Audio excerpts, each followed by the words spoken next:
Sainteté un jour, sainteté pour toujours.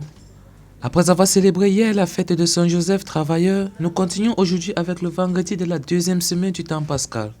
Alors, le Christ est vivant, il est ressuscité, il est présent et pourtant, il y a encore au milieu de nous la famine, le chômage, la vie chère, les doutes, les humiliations et persécutions, comme par exemple celles que subissent les apôtres aujourd'hui dans la première lecture.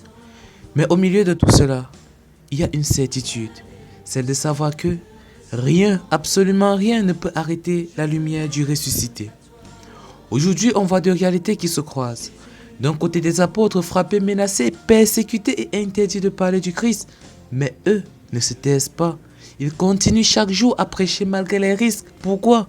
Parce qu'ils savent que si le projet vient de Dieu, ce qui est d'ailleurs le cas, rien ne peut l'arrêter. Waouh! Quelle foi ont ces apôtres! De l'autre côté, on a une foule qui est affamée, qui cherche Jésus non pour le suivre, mais pour être rassasié de pain.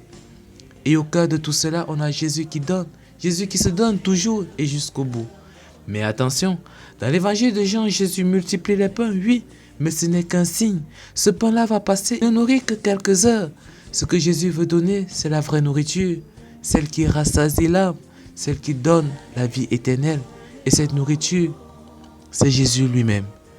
Frères et sœurs, en ce temps pascal, ne cherchons pas le Christ pour ses miracles.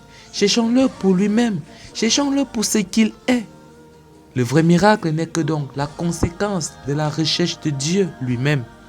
Il ne veut pas seulement remplir nos mains, il veut habiter notre cœur.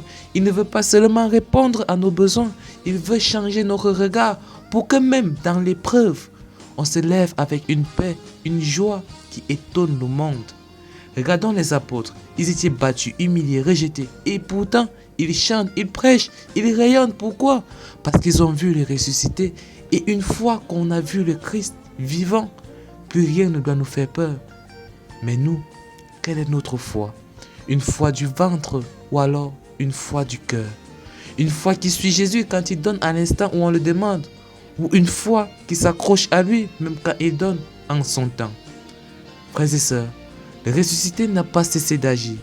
Il agit aujourd'hui dans tes peines, dans tes douleurs que tu lui offres, dans ton travail, dans ta famille, dans ton silence. Fais-lui juste confiance en mettant ta foi en lui. Bonne fête des saints patrons aux Athanas, aux Flamines et aux Zoé.